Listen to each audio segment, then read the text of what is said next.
talk about how can you change your name on your Olymptrade app. We're going to figure out the solution on how you can do that on your app. So you just follow these ways, then it's going to work with you. All you have to do in verse, you just go here, you go above this sign, click on it here.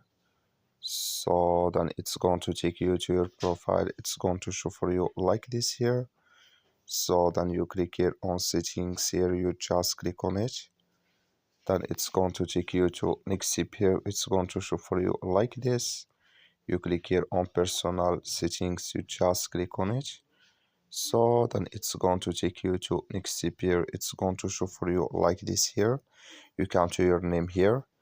So then here can you change your name in this list here. You change your name, then you click on save name here, then it's going to add with you.